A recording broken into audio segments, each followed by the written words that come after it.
thank you everybody for taking your time to come on board with this webinar. We haven't done one for a few months now. Welcome everybody from all over, mainly from America.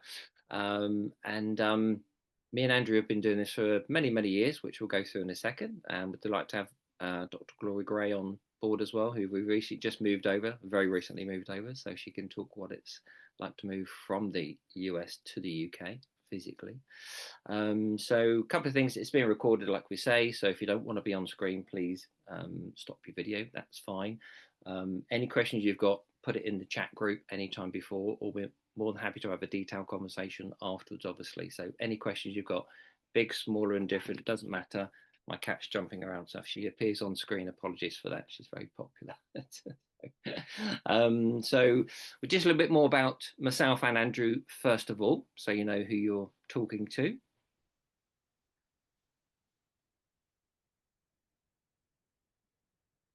Okay, so I've been in property business quite a while. I'll let you read the time frame there altogether, but I think I've worked out that I'm in my 40th year in property now. I worked out on roughly 55 hours worth of a working week, and having 4 weeks off holiday, I've put in, I think, over 100,000 hours. So hopefully I know a few things about property, and I know what it's like to be an estate agent, to deal with estate agents. They're very tough to deal with, I think, everywhere. Just know how to know and think like them, because we have to do that when we represent you looking to move. People have a very different opinion of estate agents. You haven't been one before, and most haven't been a realtor before. So from our perspective, we get on with very well because we have to. It's a very competitive market. There's tons of tenants out there and a shortage of properties, which Andrew will come on to later overall. But it just shows you how many years experience we've got. Some of my reviews, so nice to get over 100 now, Google reviews. I think I'm up to 108 now, all 5-star, which is very nice and very overwhelming sometimes as well. But it's just nice because I get them from clients as well as estate agents, because I need them. I need them to deal with me, and they know and like dealing with me, know, like, and trust me, which is the way forward for everybody, obviously. So that's me, telling you a bit more about myself and telling you a bit more about Andrew. I'm covered London and the home counties area generally, but Andrew covers his patch. I'll let him tell you the rest. Nice to meet you, everyone, and yeah, thank you for joining the webinar as well. So I'll be honest, I haven't got 41 years property experience because I'm 41 years of age, but I do have quite a lot. Property for me is a hobby as well as a job, so I kind of love. It was my first job, and I've been doing it ever since 2004. So I invest personally. I've also worked with landlords. I am a landlord, and I also have a master's degree in property as well. So I've been lucky enough to kind of work in what I love doing. Last count, we'd moved over 1,000 people since we set up kind of 12 years ago. That's individuals, families from all over the world working for many different corporate companies, but also people who are retired as well. And we're still always learning because every case is quite different. And that's why we like that personal approach. So these webinars are just more an information basis for anyone thinking of moving, really, because the market is always changing, prices are changing. There's quite a lot of big changes at the minute, which I will touch upon, mainly the renters reform bill. But yeah, it's still enjoyable, and we get to meet lots of people from all over the world and kind of provide a valuable service to help them settle in the UK and find a property that suits. So yeah, it's a job I love doing, although it does come with challenges, and I love working with people and property. So hence why we probably work kind of from 7 till late on WhatsApp and emails and everything else. So myself personally, I'm a family, so 3 young children, wife, so we understand all the schooling that comes with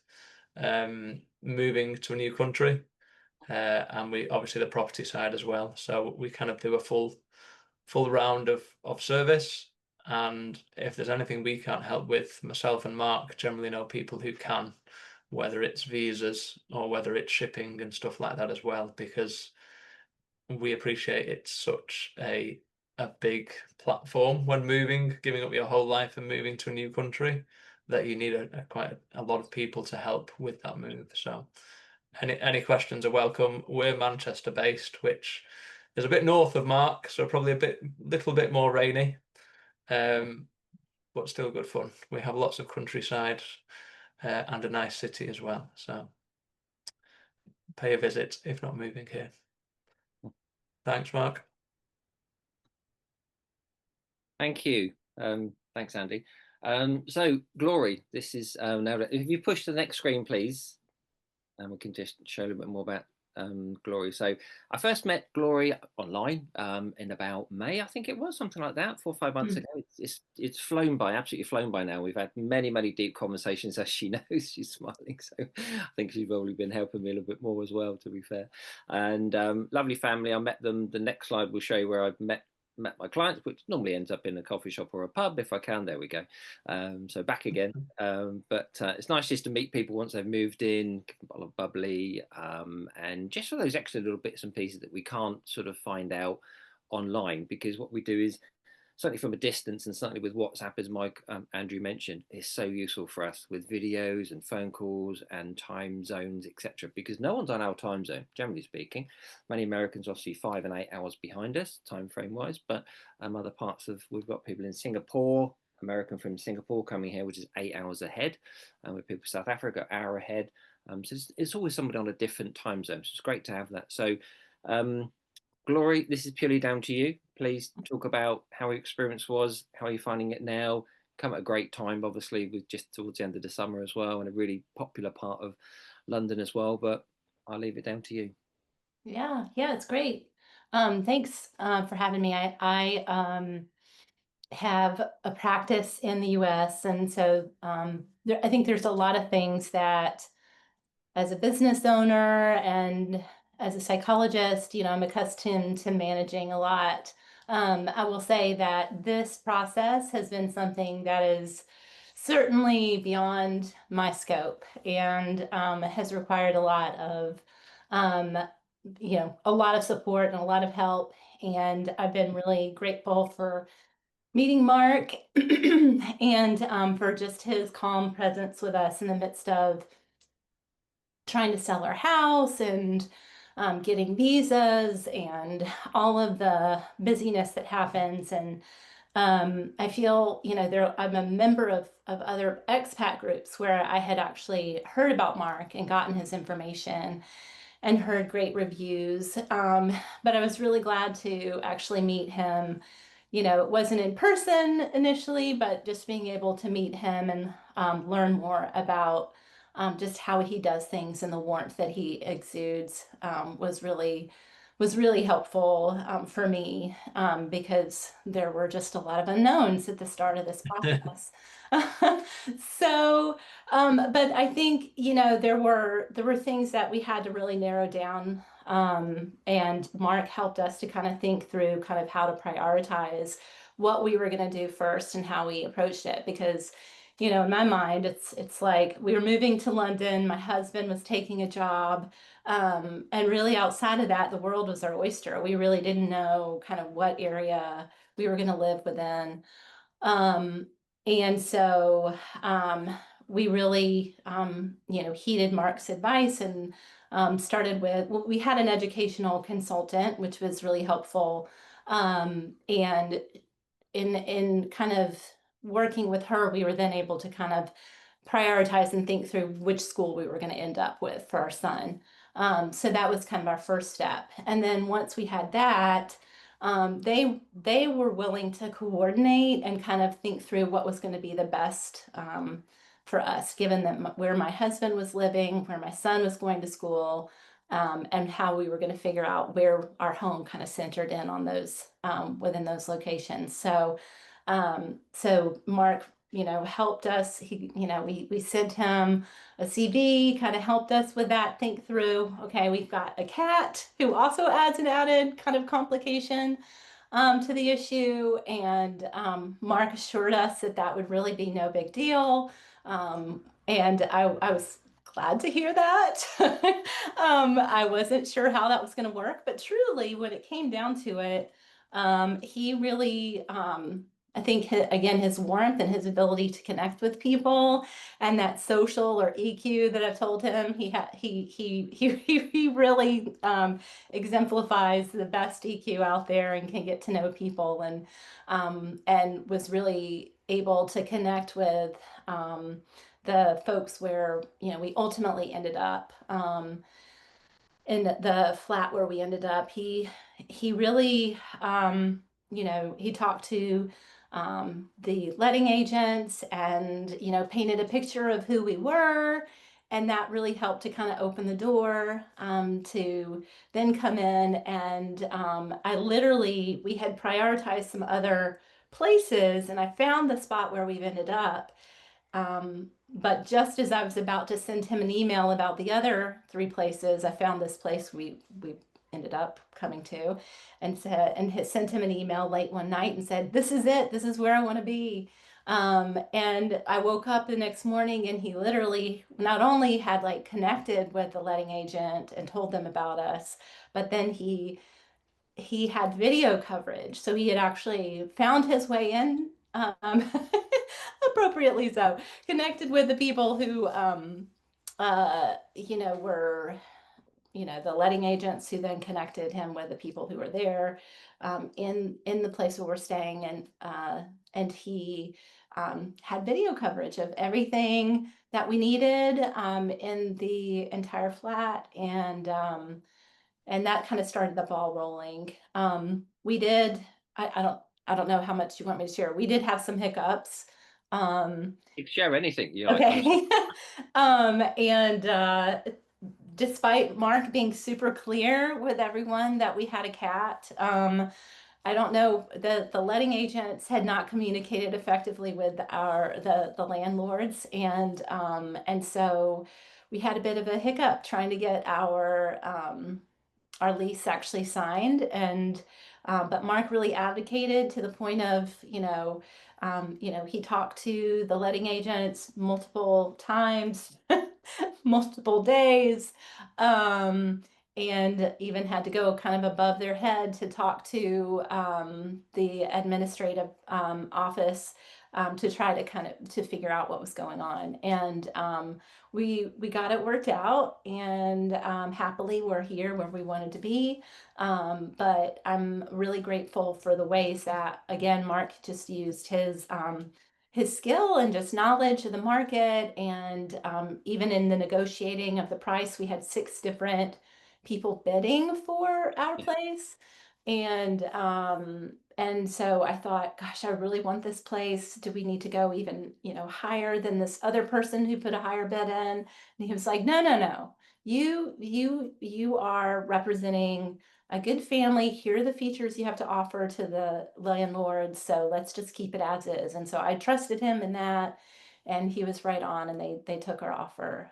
So yes, I felt really confident going into that. And it's just something I wouldn't have been able to do, not knowing the market, not knowing how all of this works. And he knows all of the various, he knows the regulations, he knows all of the terms that are all very, obviously I speak English, but there's a lot of things that are different in understanding the language of real estate and understanding kind of this process. And so he was able to help us with navigating that. And I'm really grateful, because we are where we are because of Mark's intervention. So I'm happy to take any questions about the process, and just glad to be where we are, and now a little bit sunny London. Thanks, Gloria. No, it's really, really kind of you. And my wife does say I'm quite calm. It may be a bit like the swan or the duck, that the legs are going 10 to the desert underneath, but I'll appear calm. I have to be calm to you guys when I'm talking, because it's very stressful. As you know, you were selling a house as well. You've got a family, you've got a cat, you've got a husband with a new job, not a new job, but transferring job. You're moving several thousand miles away. So you've got to try and be calm, but equally, you've got to be really strong with the agents. And Andrew knows this as well. We just have such a tough job. It's like we do get sort of, I compare it to like a boxer. We get punched in the face quite often, a lot, but we still have to get to the end and win on points, because we have to keep trying. The successes, we always succeed, because we have to take a lot of punches to get there in the first place. But we have to try and be calm, because the other side of the world, it could be all going, with your house you were selling as well. There's lots of things that we won't share here, but that were hard to deal with, kind of thing. But we do try to do it, and I know with the EQ mentioned again as well. I've never thought of that side, to be fair, but because like we're all home, people live in home with families and cats. I've got cats sat 3 feet from my desk here, and she probably will walk in front of me in a minute. So she has to be nearby. And we're pet people as well. With pets, there's some big reforms coming, which Andrew's going to touch on later. As you know, it didn't quite kick in with yours, but it's still the whole of this year. It's affected our ability to negotiate, because with I won't say much more than that, because Andrew's going to cover this in a short while, but it's just made it so much harder to negotiate with the agents. But we keep digging, we keep pushing, we have to keep pushing. So yeah, but no, thanks again. So if anybody got any questions for Glori or anybody else, we can move on to the next slide. We can come back to it again as well. I've got a few questions that people asked me beforehand, but I'll save them for a little bit later if need be. So there's somebody there, I don't know where that came from, but yeah, thank you for that, Glori. I think one thing is, which I picked up, is there is always some kind of hurdle or hurdles. Yeah. So you think you're home and dry, and think, oh, we didn't know about this. So even down to like cleaning, like everything's in writing, full professional clean, and it's just getting it reinforced the day before that it has been professionally cleaned. But I suppose you only know that. I suppose with any job, you only learn from experience to kind of make sure you're A, on the agent, and B, talking their terms to say, look, we're representing the perfect tenant here, so take our offer over the 6-7 other offers, basically. But yeah, I'm glad you got there in the end, Glori, which is good to hear. So congratulations. Just touching on the main thing is the renters reform bill. I won't bore lots of people who are still sat in the US too much, because I know you may be thinking of moving. So if you don't move, it's of no relevance. For those, it's basically the main point is that there is, in the cities, you will notice there is still a lot of property to choose from. Mainly it's institutional investors, so pension funds and things like that, building whole developments. Whereas in the suburbs, particularly in the north, I've noticed there is a lot. There goes the cat. A lot less family homes to choose from. So I was looking into some of the statistics, because we used to be able to do these home search days where we'd view 8, 10, 12 properties within one day. Sometimes it's very more ad hoc, so we're almost waiting for a property to come up, and we have to get there and view, along with everyone else who's waiting to get there and view when the right property comes on, matching. So the stats were more just to give a bit of an overview of why there is less property. Mainly because the interest has, the mortgage rates have gone up. So a lot of people after COVID had 3-year fixed rates. So they've now been affected with the increase in rates. And also this renters reform bill. So part of the reform bill is flexible tenancies. Pet allowance would be a must. And there is a lot of things which are making landlords nervous. So a lot of accidental landlords have effectively said, hey, I've only got this one family home, I'll just sell my property rather than re-rent it. This was due to come out in October this year. It has been kicked down the line. So I think it will be next year, from reading into it. But that's just a bit of a quick overview on what's coming. So the January, I think we're talking about doing a January webinar. There should be a bit more in legislation there on what's going to happen with the renters reform bill. But the key points are flexible tenancies, pet allowance. They can't evict tenants without due cause. So they have to be selling or moving back into the property. So you can't just serve notice to a tenant, move them out and then increase the rent quite a lot, which I know some landlords do. So it's just a lot more protection for tenants, which in one area is good. Well, it is good, but in another area there's less stock to choose from. So it's kind of a double-edged sword, so to speak. So just something to be aware of for people obviously thinking of moving. And if you Google renters reform bill, then you'll be able to track what's going on as things progress and move into legislation, basically. Any questions, of course, are welcome on that, but I know I'm tracking what's happening. I know Mark is as well. So yeah, there's so many questions. We could just do a complete 2-hour webinar just on that, couldn't we, Andrew? It's just, in theory, it's technically should help tenants overall, but over the last few years, me and Andrew, wherever you are in the UK, every single estate agent we speak to has lost landlords because they're losing money, they're losing tax efficiencies on it and everything, and they can't give notice. It's going to be possibly for a year if they really want to sell. They minimum 4 months notice, whereas you'll be able to give 2 months notice. So it's going to be a real, a cat's touching my shoulder. It's going to be a real hard work for people from landlords, but I think hopefully it might make them treat tenants a bit better, actually. So it should be good from that perspective, but it's just been tougher because it's been a shorter, a lack of inventory, lack of stock for us to choose from. London is always a bit more concentrated on that, but it is very hard. So one question I was going to put out here that we get asked this all the time again as well, and Andrew, you know this as well. Do you have to be in the UK to rent a house? Now, we get asked this a lot because so many people say that they have been told you need to come in, etc., etc. You don't need to be. We are here for you and we advocate for you guys. But what we try to do as much as possible is try to find something before you take an Airbnb, unless you want to. Glori took an Airbnb, but she wanted to, so that was already agreed. But if we can try and do it to save you money, we'll find something before. Because we have that great relationship with the agents, we can try very hard. So we typically want to try and deal with people when you're really coming 2 to 3 months before, but anytime 3, 6, 12 months before, we always keep talking to you and keep you on track, basically.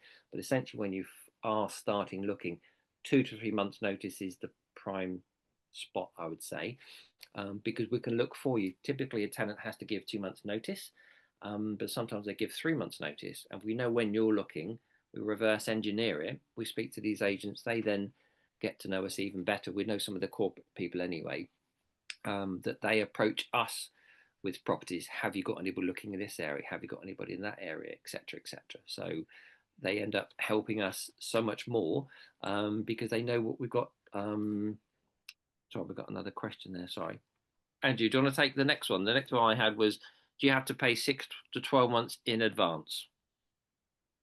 That would be one thing that we're going to do. What, answer the question on the chat or that question? Oh, sorry, I'm looking at answer that question maybe. 6 to 12 months. It depends on situation, to be honest. So if moving with employment, obviously there's no credit history in the UK. That's part of our job to negotiate for you. So if moving with employment and they can do a reference check and we can prove A, if you own a house in wherever it is you're moving from, or B, you can get a landlord reference, we try and negotiate to just pay rent the same way, month to month. In some instances, so I was helping a lady move who's retired. She sold her home in the US, so which I was transparent with on the call even before starting the service. She had to pay so it's a 12-month tenancy. She paid 6 months up front, and then on month 4 she paid the next 6 months of recollection. So that's all part of the negotiation, what comes with the payment as well. But in general terms, I'd go off if you have a job. Moving with employment, no. If moving without employment with a view to finding a job on arrival, you would probably have to pay kind of probably 6 months up front. Yes. And that with the reform bill, which, as we know, they're going to ban anything more than 1 month's upfront rent, which is hard because we use that tactic quite a lot, don't we? Actually, it's been really helpful for us if your job doesn't have enough salary to cover it. Yeah, so I think what will happen is the agents will start asking for a UK-based homeowner guarantor. A homeowner guarantor is someone, if you defaulted on your rent, would basically cover the rent for you. So it has to be a good friend or a family member, basically. I know a few agents are going to start doing that up up in and around Manchester. So I I think it's presume like, that'll be the same. yeah, I think like a professional guarantor, you can pay a fee, but it's not cheap, is it? No. And you shouldn't need to do it. But again, this is another money maker for them essentially. Yeah. So with Mark, so in terms of buying a property, is it best to avoid those which are currently tenanted? In other words, if I eventually purchase a property that is a current rental, I can't force a tenant to leave. It's a good question, but buying side is very different to rental side. I spent 21 years being a realtor effectively before doing this for 18 years, so I understand both sides of the fence. But there will be a big change between now and then, and the buying side can take such a long time in any case. But if you're buying a house from somebody that's being rented to, we don't just have a closing here. We make an offer. You can what we call exchange contracts, sign contracts. That could be 4 month delay between the two. Then you close. Could be another 2 to 3 weeks after that. So it's very long winded. But within that time frame, you would not be allowed to exchange contracts. Your lawyer wouldn't allow you to exchange contracts until that tenant's moved out.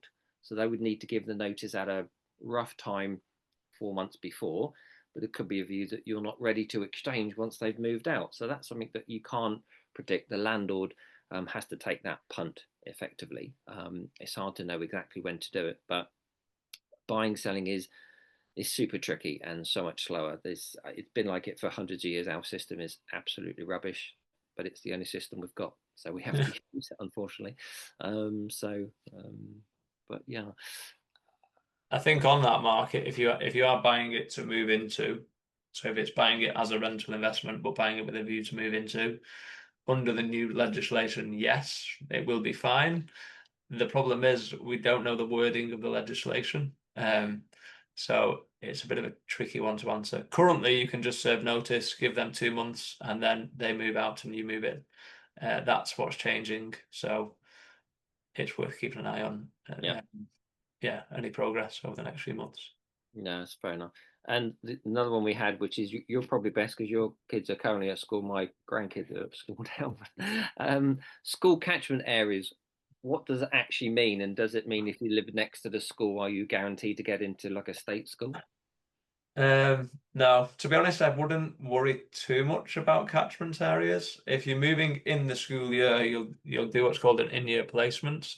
So it's only if you're planning quite a lot in advance. So for example, I think the secondary school application shut this month for next September, and then the primary school application shut second week of January for starting in September. So basically, you have to apply to the school you want by January to start in September. If you're moving in the year, the ideal case I always advise clients is we would have 4 good schools near to the property you're going to move.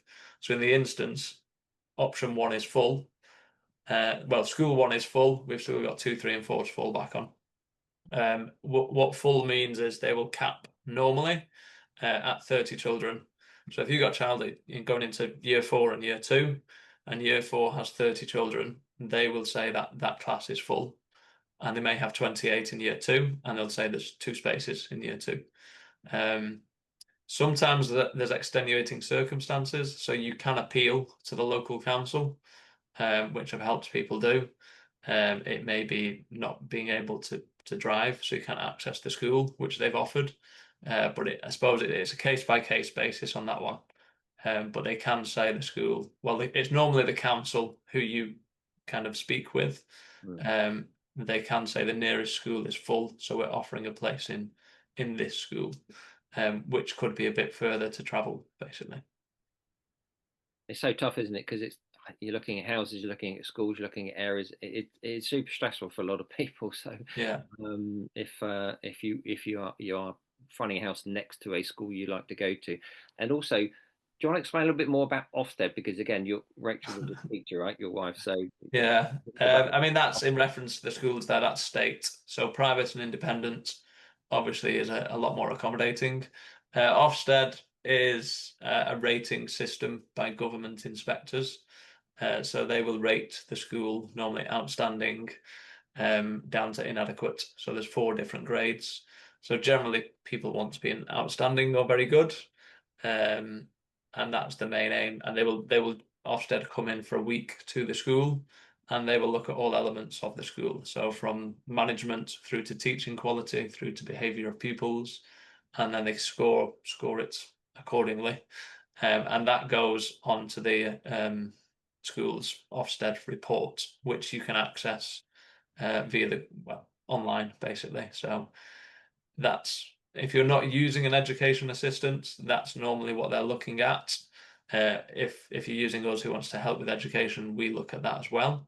And we also speak with the schools and the council to try and coordinate, because it could be little things like it was rated outstanding, but that was 5 years ago, and they've had a new head 3 years ago, and now it may not be as good as it appears on the Ofsted rating. So it's little things like that, which again you learn as you do the job and go, oh, I need to look into that in a bit more detail. So yeah, it's super tough, isn't it, to be fair? So yeah.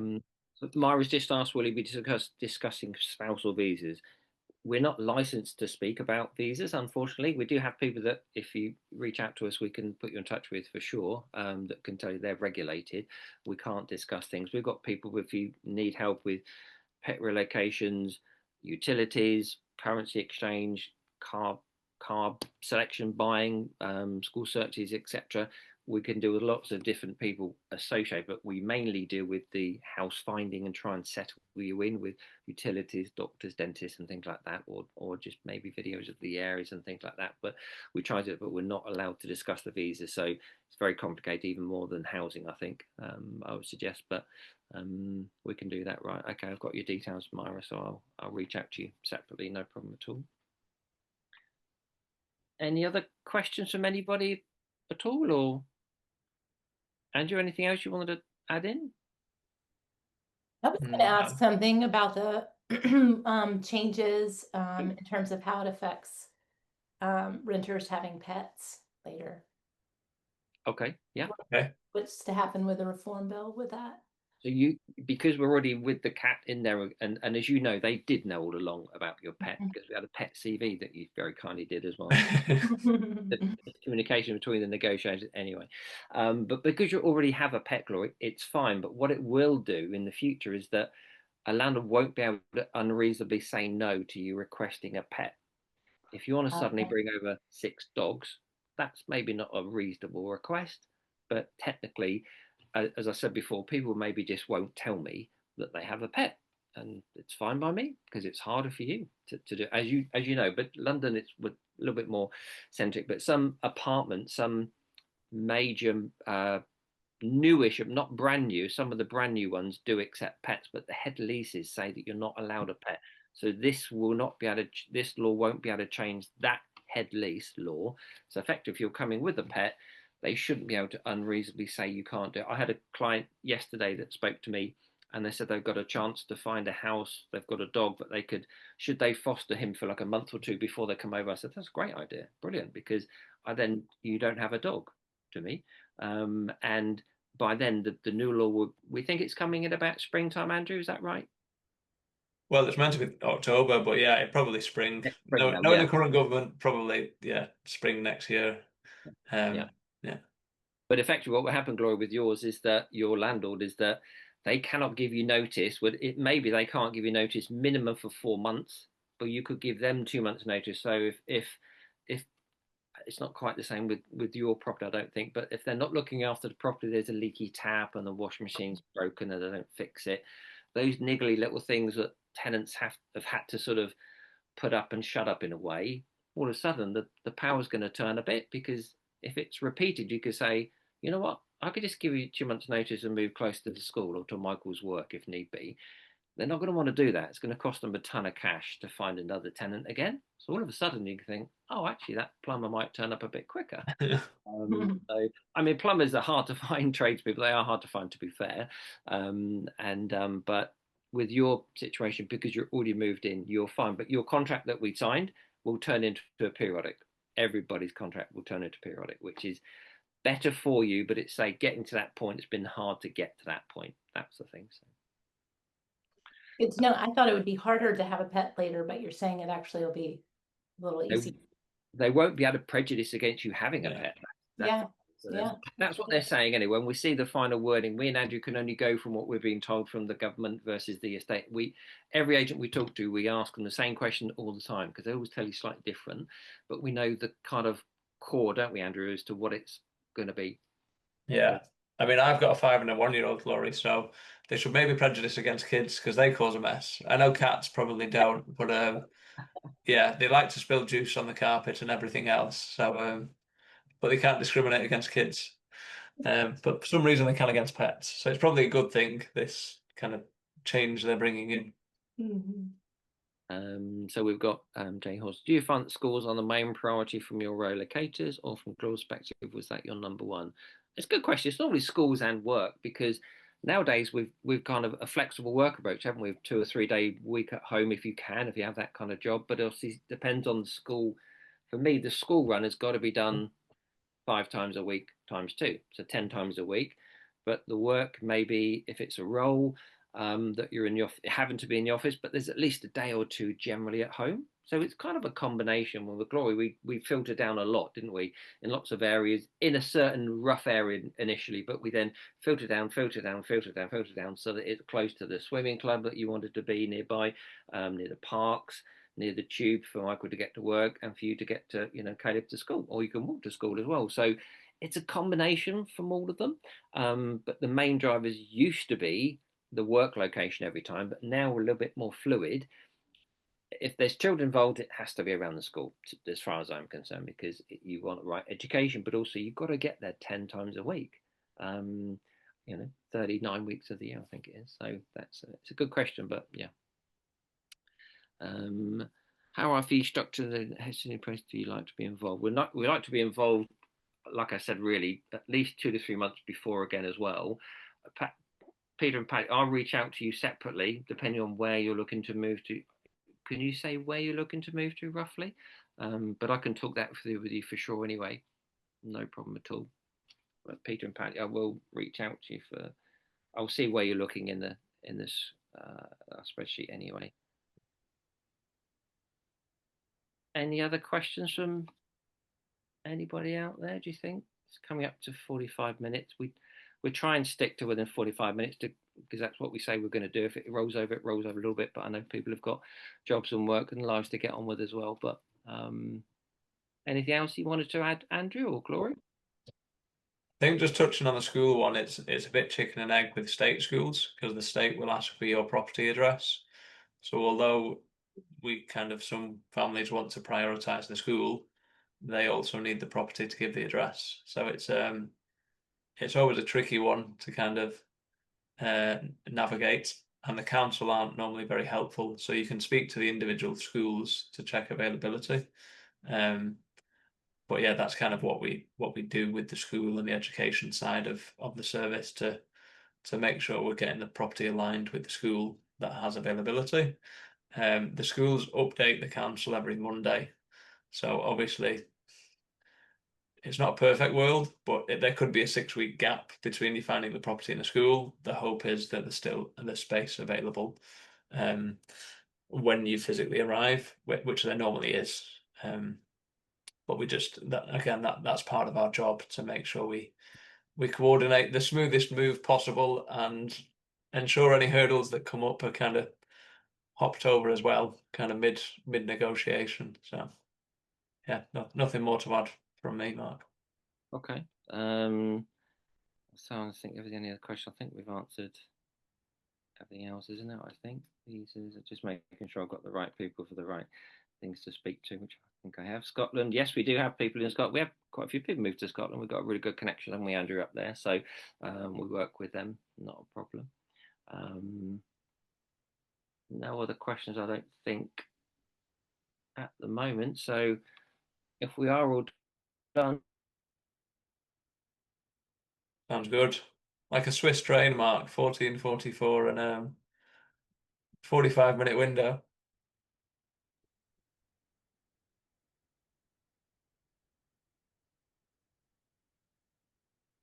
Is Mark gone?